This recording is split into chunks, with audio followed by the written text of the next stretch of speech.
Salut à tous et bienvenue au tout premier numéro de l'année 2012 de l'émission Bon Citoyen. Bon Citoyen est une émission d'éducation citoyenne. Le 26 janvier 2012 dernier, les membres du conseil communal de Sokodé ont voté et adopté par unanimité le budget 2012.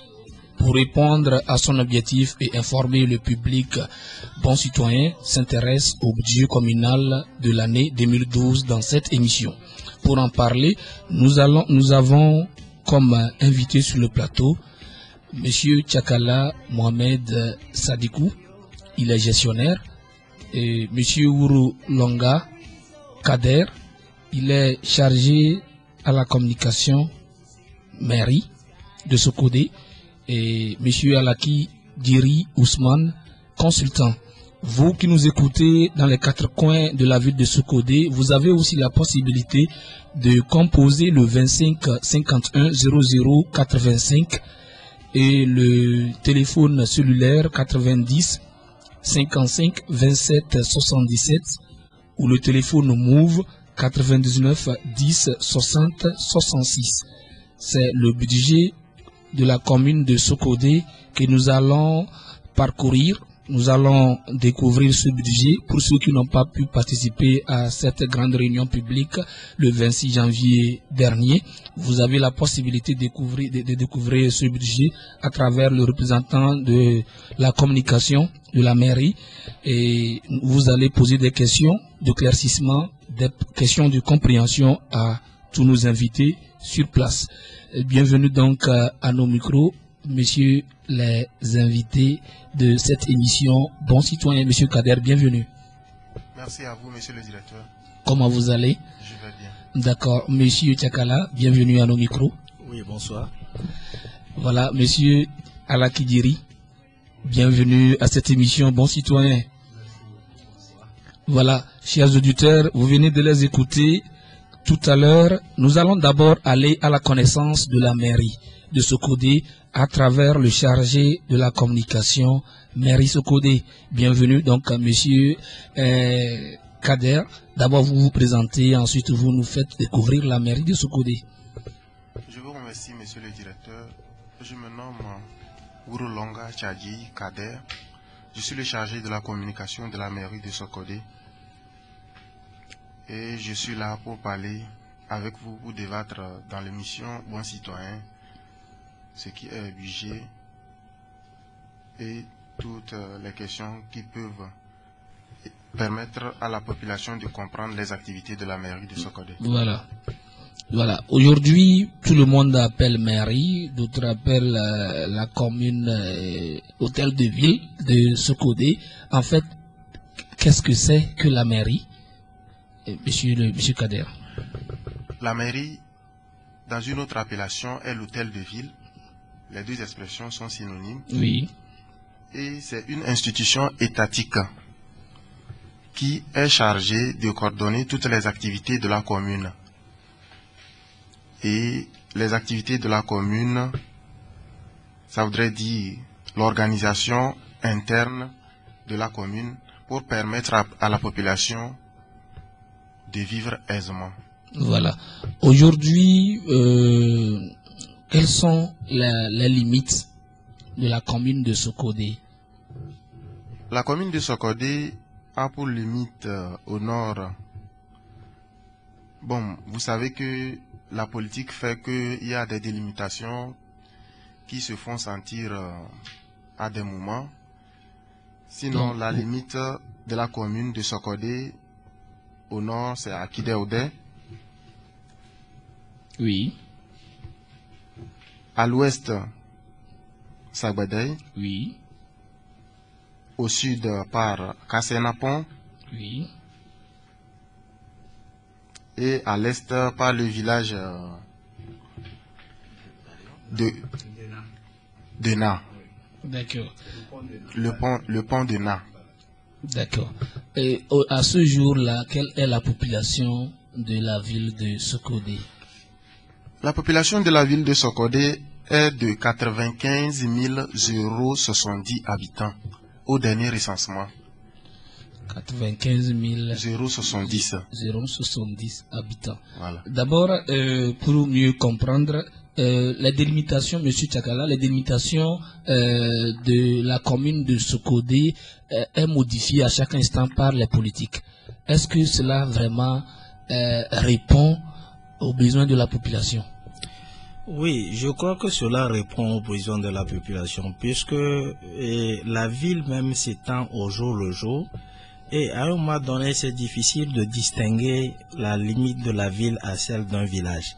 Lorsque la ville s'étend, ou bien lorsqu'on a des objectifs à travers une ville, on peut modifier les limites de la ville pour qu'on puisse effectuer des investissements et donner le meilleur à la population qui s'y trouve. Voilà. Donc, mesdames et messieurs, vous venez de découvrir la mairie de Sokodé, les limites de notre commune, et puis la population, les chiffres qu'on nous a donnés sur la population qui est de 95 000 habitants, 0,70. Donc, ces informations, monsieur Alaki, un complément? Oui, un complément. Je voudrais la limite par rapport à la route qui mène vers Paratao, c'est la route de Tchamba. Oui. La ville s'est déjà étendue jusqu'à Kadambara. Est-ce que Kadambara fait partie de la commune ce jour? Voilà, monsieur Kader. Oui, bon, par rapport le village de Kadambara ne fait pas partie de la commune. Ça voudrait dire que c'est la préfecture qui couvre Kadambara. Ok. Voilà, nous allons évoluer le... Oui, monsieur. Disait que la ville s'étend à l'est jusqu'à Sagbadei, n'est-ce pas? Je crois que Sagbadei, c'est après Paratao. Non. C'est avant Paratao. C'est sur la route de Bassar. La route de Bassar, oui. Vous m'excusez alors. Oui. Voilà. Et jusqu'à Kassenapon. La distance entre Sokodé et Kassenapon, c'est encore plus loin que Sokodé-Kadambara. Sokodé-Kadambara. Bon, voilà. C'est la délimitation. C'est là où nous avons voulu comprendre toutes ces questions. On a un village qui est plus loin de la ville, mais il est pris en compte par la commune, et un autre qui est proche, mais il n'est pas pris en compte par la commune. Comment vous expliquez ça? Bon, c'est ça que je disais au tout début pour dire que la politique fait que certaines délimitations sont indépendantes des autorités locales. Voilà. Monsieur Alaki, aujourd'hui nous avons choisi le thème le budget communal. Pourquoi ce thème? Pourquoi le choix de ce thème? Bien. Qu'est-ce qui explique? Qu'est-ce qui justifie? Est-ce que vraiment c'est important qu'on en parle? Parce que le 26 janvier dernier, la mairie de Sokodé a convié la population de Sokodé à découvrir le budget de la commune 2012. Okay. Nous sommes dans une émission d'éducation citoyenne. Oui. Et la première des choses, c'est de pouvoir voir concrètement comment notre cité est gérée. Et celui qui gère notre cité, c'est la mairie. Bon. La mairie, dans ses obligations, est amenée à faire des prévisions sur toute l'année de combien il peut avoir en caisse, combien et comment il va dépenser. Et à partir de ça, nous pouvions évaluer son travail. Donc, un budget, nous pouvons dire que c'est une estimation financière. Oui. De ce que la mairie entend mobiliser au cours de l'année 2012, bien sûr, dans notre cas, et comment il entend exécuter les dépenses. Voilà. Donc, un document dans lequel, c'est un document écrit dans lequel il doit faire figurer toutes ces informations et le rendre public. D'où la nécessité de tenir une réunion publique au cours de laquelle les élus doivent voter, c'est-à-dire donner leur approbation à ce document avant qu'il ne soit mis en exécution. Voilà. Pour mieux comprendre, avec l'histoire, nous avons trouvé la mairie fermée. Oui. C'est-à-dire que toutes les décisions qui concernent la population de Sokodé n'est pas connues. Et aujourd'hui, subitement, on découvre la mairie qui veut se faire connaître, qui veut savoir tout ce qui se passe. Même ce budget-là est affiché à la mairie de Sokodé. si les gens voudraient découvrir le budget de 2012, ils vont le découvrir. Monsieur Tchakala, qu'est-ce qui justifie? Pourquoi est-ce qu'elle est vraiment, c'est tellement obligatoire à la mairie de rendre public d'abord le vote et le budget? Je crois que cette manière de procéder découle logiquement des procédures administratives et politiques qui sont consignées dans la gestion d'une commune. Et aujourd'hui, si nous le débattons ici, c'est parce que dans l'exécution de ce budget, ça demande la contribution de la population. Il faut d'abord que ceux-là, tous les acteurs qui devront contribuer à l'exécution, à la bonne exécution de ce budget-là, soient informés en détail de ce qui a été consigné en recettes et en dépenses. Voilà. Or, lorsque ce vote a eu lieu, ce n'est pas, peut-être que c'est 0,05% de la population qui était là. C'est bon qu'on en débatte pour que chacun soit édifié sur le budget. Voilà. Que les gens apportent leur pierre pour que les prochaines fois, lorsque le budget doit être confectionné, qu'on puisse prendre en compte leurs aspirations. Voilà. Je crois que c'est très important qu'on voilà, monsieur Alaki. Oui, je peux ajouter que la loi de la décentralisation en est pour quelque chose. La loi prévoit que les communes doivent s'autogérer et pour pouvoir bien s'autogérer, il faut associer aussi les bénéficiaires. Justement. Donc nous sommes les bénéficiaires de la cité, de la gestion de la mairie. Nous sommes en même temps aussi les contribuables. Ouais. Donc il faudrait quand même que nous soyons informés de ce qui a été prévu et combien nous devons apporter pour financer le travail de la mairie. Voilà, tout à l'heure nous allons nous allons dérouler le budget de la commune qui a été voté tout récemment. Mais avant, nous rappelons tous ceux qui nous écoutent qu'ils ont la possibilité de composer le 25 51 00 85 et le cellulaire 90 55 27 77, le Move 99 10 60 66 pour participer à cette émission, évidemment à poser des questions de compréhension parce que vous venez de découvrir cette émission et monsieur représentant chargé à la communication donc va tenter de vous répondre. Il y a aussi nos personnes ressources qui sont là. Ils vont nous aider à comprendre ce qui est difficile à comprendre. D'abord, lorsque nous ouvrons le budget, on se rend compte qu'il est réparti d'une manière que nous voulons découvrir par le chargé de la communication. Comment avez-vous subdivisé votre budget, monsieur Kader? Oui, le budget de la commune se subdivise en deux parties. Il y a une section fonctionnement et une section investissement. Voilà. Donc, il y a une section fonctionnement et une section investissement. Oui. Voilà. Nous posons des questions. Qui va alors financer ce budget?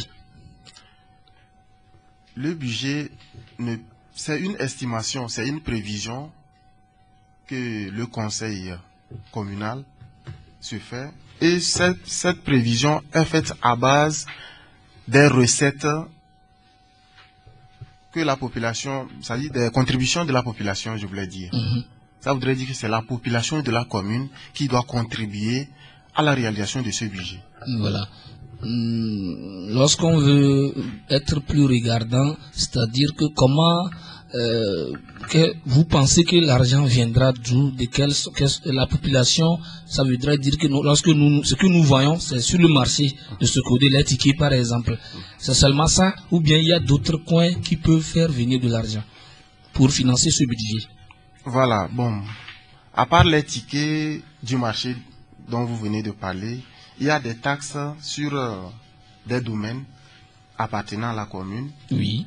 Il y a aussi, vous pouvez venir pour la légalisation, venez pour légaliser vos pièces, vous devez acheter des timbres qui vont nous permettre de valoriser votre pièce que vous allez nous apporter. Oui. À part cela aussi, nous voyons qu'il y a des boutiques, des magasins qui sont ouverts dans la ville. Alors, ces derniers doivent payer quelques taxes pour permettre de bien organiser la ville.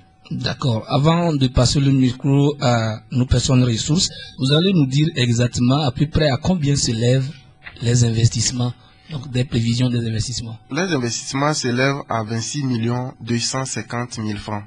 26 250 000 francs. francs. D'accord. Et le fonctionnement? Le fonctionnement est à 131 250 000. Voilà. Monsieur Tchakala, lorsqu'on regarde les investissements et le fonctionnement, on se rend compte que le montant est tellement gros et que les sources de financement paraissent minimes. Et personnellement, nous trouvons que ce budget est moindre par rapport aux besoins de la population. Ce budget, à mon avis, paraît un peu trop faible. Et peut-être que le chargé de la communication est là.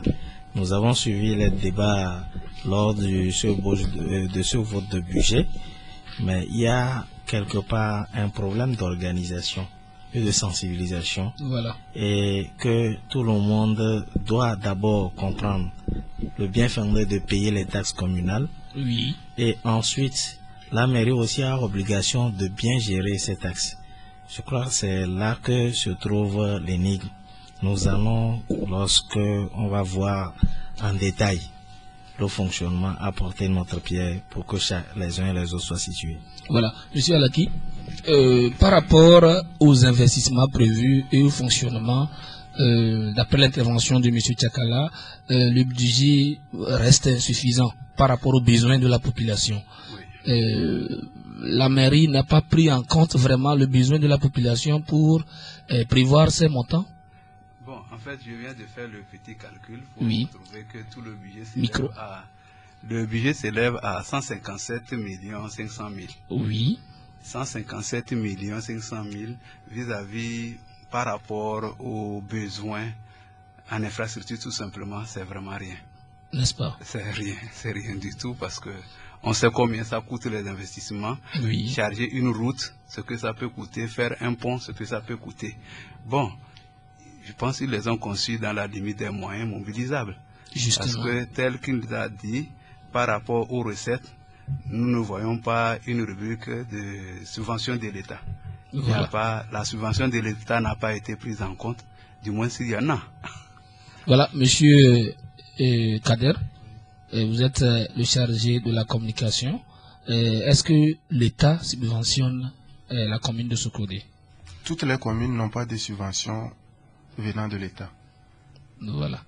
La loi de la décentralisation dit qu'on va s'auto-gérer. Oui. Ça voudrait dire que nous allons nous organiser pour avoir nos recettes et à partir de ces recettes organisées, améliorer les conditions de vie de la population, mener des activités qui peuvent favoriser le développement de la ville. Ça voudrait dire que l'État, en quelque sorte, est à la marge de cette organisation. Voilà. Oui, monsieur. Oui, je voudrais poser la question à M. Kader pour comprendre mieux, parce que impôts et taxes indirectes, à mon entendement, la mairie ne perçoit pas des impôts. Est-ce que ce n'est pas quelque part une contribution de l'État? Bon, est-ce qu'on peut supposer que c'est une contribution de l'État? Ici, quand on veut parler de contribution de l'État, on parle d'une contribution directe, c'est-à-dire une enveloppe venant de l'État. Oui. Bon, c'est ce que moi je comprends. Mais si on parle impôts et taxes indirectes, ça voudrait dire que le service des impôts est dans la ville et fait des collectes. Alors, nous sommes en droit de lui demander des ristournes. C'est ces ristournes qui constituent impôts et taxes indirectes. Mais depuis 3-4 mois, l'État a décidé que ce n'est plus la direction générale des impôts qui va directement verser ce montant de ristournes, que c'est le trésor public qui va le faire. Ça voudrait dire que depuis 3-4 mois, rien ne nous arrive. Donc rien ne revient de la part des impôts, ainsi de suite. Oui, M. Tchakala. Je crois que pourtant, ils ont prévu 2 rubriques concernant les impôts et taxes, une de 35 millions et une de 29 millions quelque part. les impôts sont destinés à l'État. Et si l'État doit les retourner à la mairie, c'est aussi une autre forme de contribution de l'État. Oui. Peut-être qu'elle est insuffisante, mais voilà à peu près une contribution de l'État, à mon avis. Et les salaires, l'État ne verse pas les salaires au personnel? L'État ne verse pas de salaire aux employés de la mairie, mais il y a certains agents de l'État qui travaillent à la mairie. Donc, ça voudrait dire qu'ils sont sur le budget général et qu'ils travaillent avec nous. Certains ne sont pas du budget général et ils sont pris en charge. Il n'y a que 3 éléments qui sont pris en charge par l'État et les autres, les 53 restants, sont à la charge du budget communal. Bon, je voudrais rappeler que M. Tchakala, dans son intervention, parlait de 35 millions de prévisions et 29 523 000. Oui, c'est des prévisions que nous avons faites. C'est-à-dire que ces prévisions font partie des prévisions des années, c'est par rapport aux années précédentes, aux recettes des années précédentes, que nous sommes en train, que nous avons fait ces prévisions. Mais le budget est conçu avant que la décision là ne vienne dire que maintenant ce n'est plus la direction générale des impôts qui va verser directement, sinon avant, la direction qui est dans notre région se charge directement de nous envoyer le chèque de ristourne du service des impôts. Mais maintenant, puisque l'État décide que ce n'est plus la direction générale des impôts qui va le faire, que c'est le trésor, alors nous attendons. Ça voudrait dire que si l'État ne verse pas, ou bien le service des impôts ne verse pas, notre budget sera modifié dans les jours à venir. Dans les jours à venir, oui. Voilà. C'est le lieu de souligner aussi que c'est la contribution attendue de l'État. De l'État. Ça veut dire que si on dit que l'État s'est soustrait, non. Puisqu'il y a des rubriques où on attend quelque chose de l'État et qui doit venir du trésor public. Voilà. Donc c'est de voir si ça ne venait pas, quelles seront les conséquences sur le fonctionnement de la mairie. Ça c'est une autre étape qu'on va aborder. Si nous saisissons bien M. Tchakala, vous gardez le micro, ça voudrait dire que il ne serait pas normal que l'État se retire de cette contribution. Oui, l'importance de l'État, peut-être même que ce qui a été programmé, nous pouvons dire que c'est sous-estimé les besoins de la ville. 35 millions et 29 millions de l'État, on peut penser que c'est sous-estimé. Mais si ça ne vient pas encore, c'est le chaos. N'est-ce pas? Oui, je crois. Voilà. Entre-temps, M. Alaki, M. Tchakala parlait du problème d'organisation de la mairie pour mobiliser les ressources. De quoi il s'agit en fait? Bon, M. Tchakala est là pour mieux répondre. D'accord. Oui, je crois que si aujourd'hui la mairie a mis le minimum pour ses recettes, c'est parce que de l'autre côté, la mobilisation est un peu compliquée pour elle au niveau de la population. Donc c'est le lieu, peut-être que chacun, si les gens ne pensent pas que la mairie fait quelque chose, la mairie a des investissements, la mairie contribue aussi à sa manière par rapport aux besoins par rapport aux recettes qu'elle a à développer. Voilà. Donc aujourd'hui, il faut informer les gens de ce que la mairie pense faire par rapport à la cotisation de chacun de nous. Et chacun a comme l'antenne est ouverte, oui. Chacun peut contribuer pour donner son avis là-dessus et voir dans quelle mesure tout le monde participera à la construction de notre cité, puisque personne ne va construire cette cité à notre place. Si aujourd'hui on pense que l'État est en train de se désengager petit à petit, et si nous ne rechaussons pas, c'est pas nous, on se rechausse pas on se comprend pas pour cotiser, il faut se dire que c'est notre mairie qui sera, notre cité qui sera la traîne. Voilà. Merci. Monsieur Kader, oui, allez-y. Je voudrais donner quelques explications par rapport au budget, les investissements, le fonctionnement et autres. Oui. On avait dit que le fonctionnement est de 131 250 000 et les investissements 26 250 000.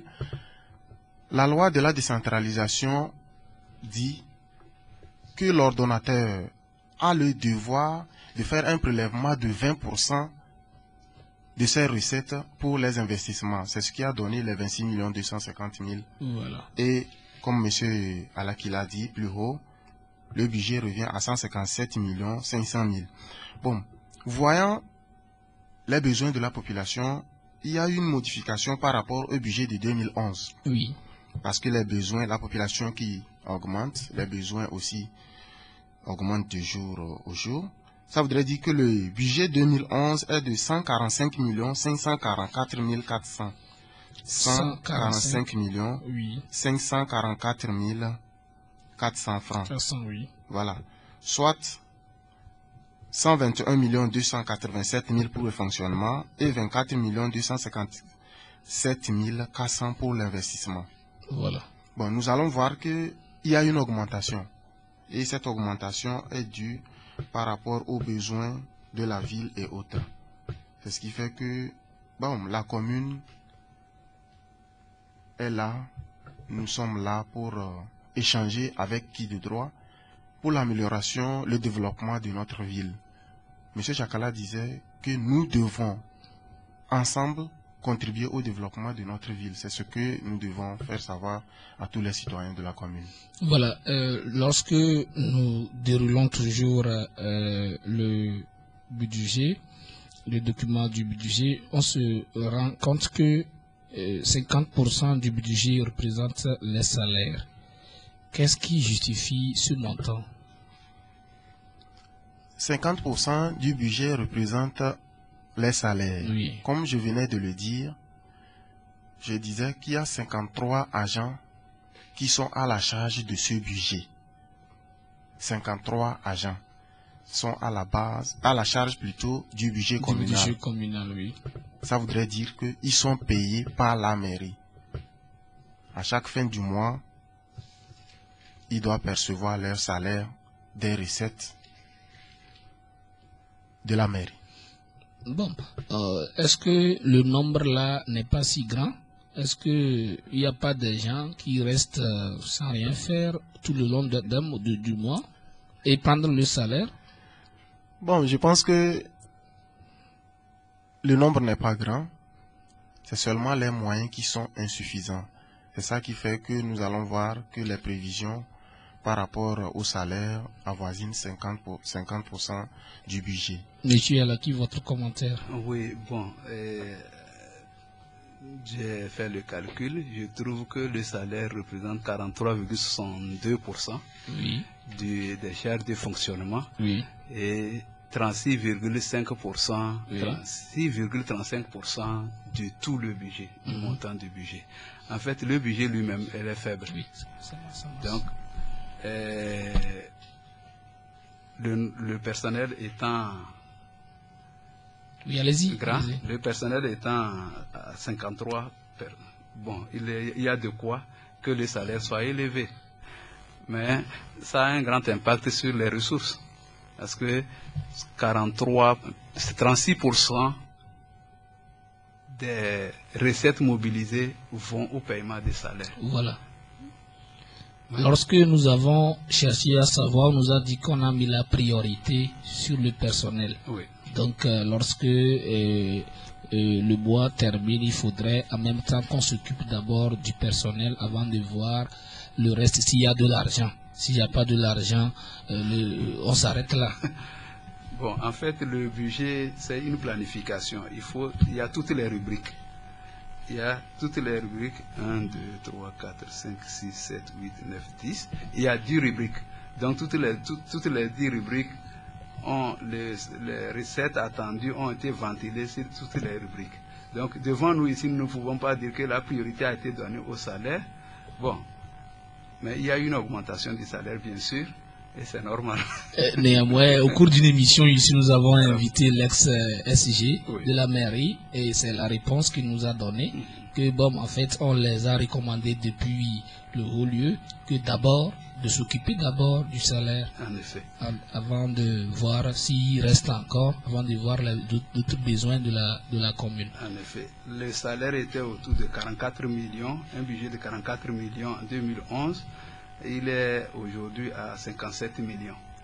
Justement. Voilà. Cela augmente de jour en jour. Oui, parce qu'il y a des avancements. N'est-ce pas? Voilà, monsieur Jakala. Oui. Bon, qu'est-ce qui justifie cette question? Je dis qu'il faut d'abord qu'on se comprenne. C'est-à-dire que le budget, mathématiquement, montre que c'est 43% qui sont alloués au salaire du personnel. Oui. Et si c'est que la mairie avait pu mobiliser beaucoup de fonds et que beaucoup de rubriques étaient prises en compte, peut-être que ça minimiserait ce taux de 43% que nous avons. Il faut se dire qu'à l'heure actuelle, la norme pour le fonctionnement Oui. doit être autour de 35%. Les salaires ne doivent pas excéder normalement 35%. 35%. Parce que si un décideur vient prendre votre budget, il risque de se dire que la mairie ne travaille que pour payer les salaires. Oui. Mais si on intègre tous les besoins de la population, nous, peut-être qu'on se verra avec un taux de 30 ou 32%.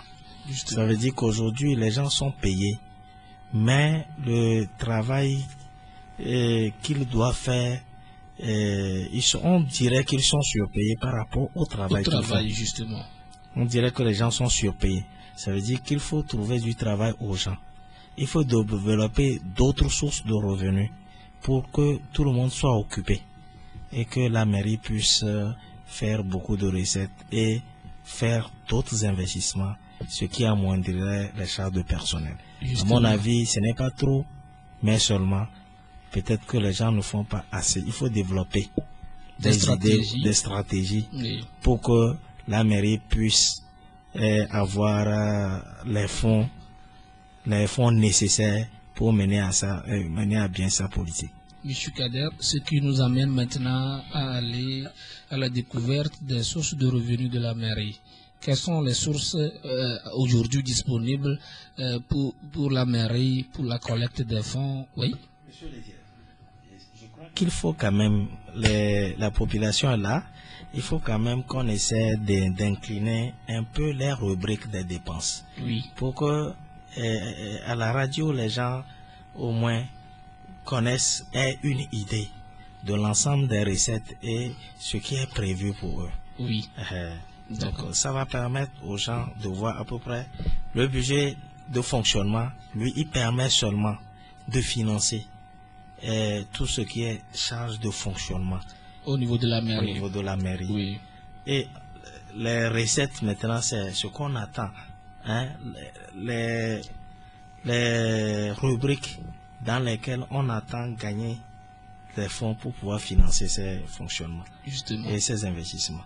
Donc nous allons demander aux responsables de la mairie de nous décliner un peu les grandes lignes de ces rubriques de dépenses.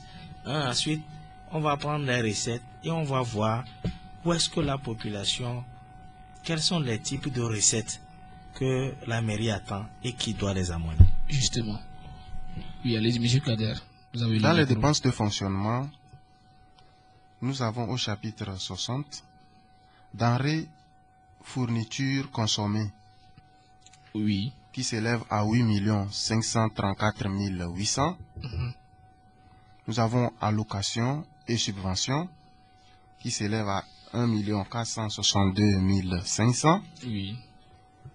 Impôts et taxes. Comme nous avons dit, on n'a rien marqué parce que on n'est pas encore déterminé par rapport à la décision de l'État. Oui. Travaux et services extérieurs, 11 792 500. Participation et prestations au bénéfice du tiers, 4 437 940. Le frais du personnel, 57 248 826.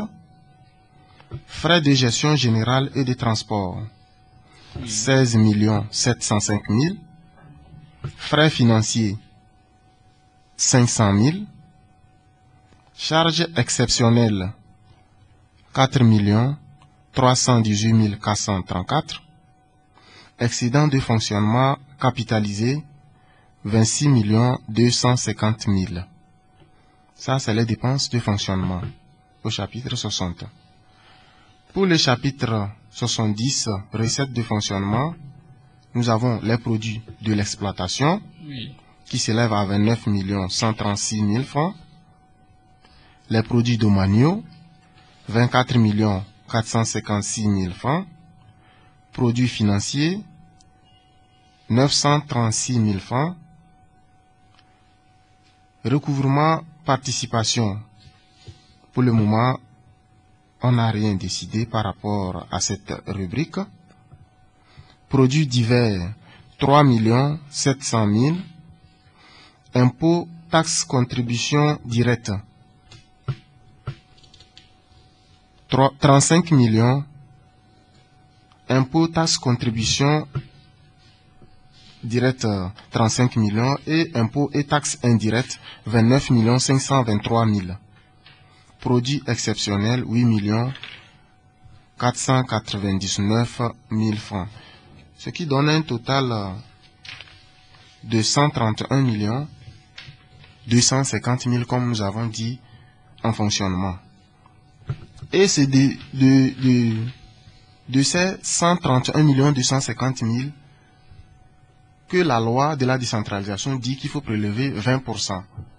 Alors, c'est ces 20% qui reviennent à 26 250 000, comme nous l'avons dit plus haut, donnant le montant global à 157 500 000 francs. Voilà. Oui. Plus de détails sur les rubriques. D'arrêt, fourniture, consommée. Qu'est-ce que vous mettez dans cette rubrique qui s'élève à 8 534 800?